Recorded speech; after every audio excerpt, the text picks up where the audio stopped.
Kasunod ng naitatalang sunod-sunod na lindol na tumatama sa bansa, binigyang diin ng Office of the Civil Defense o OCD na kailangang mas paigtingin pa ang paghahanda ng iba't ibang ahensya ng pamahalaan gayon din ng publiko sa posibleng pagtama ng The Big One.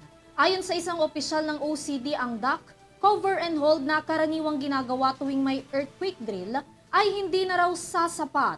Alamin ang kabuuan ng balita sa aking report.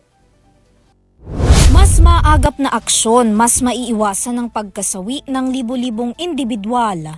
Yan ang binigyang diin ni Civil Defense Administrator Undersecretary Ariel Nepomuceno kung ngayon pa lang ay gagawa na ng komprehensibong plano at hakbang ang pamahalaan upang pigilan ng hindi inaasahang kalamidad na posibleng dumating sa bansa gaya na lang ng malakas na lindol.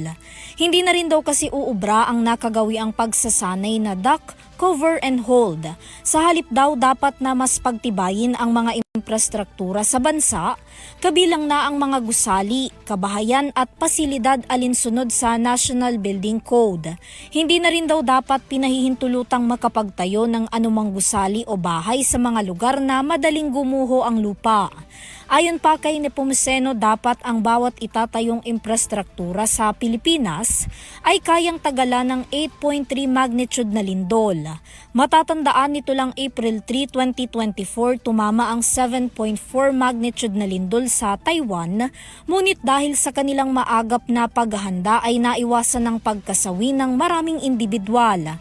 Kaya naman isinusulong ng OCD na tularan ng Pilipinas ang ginawang paghahanda ng Taiwan nang sa gayon ay sapat ang kahandaan ng bansa sakaling dumating ang The Big One. Matatandaang pansamantalang isinara ang bahagi ng Kamuning flyover upang mas pagtibayin sa nakaambang malakas na lindol na maaaring tumama sa Metro Manila.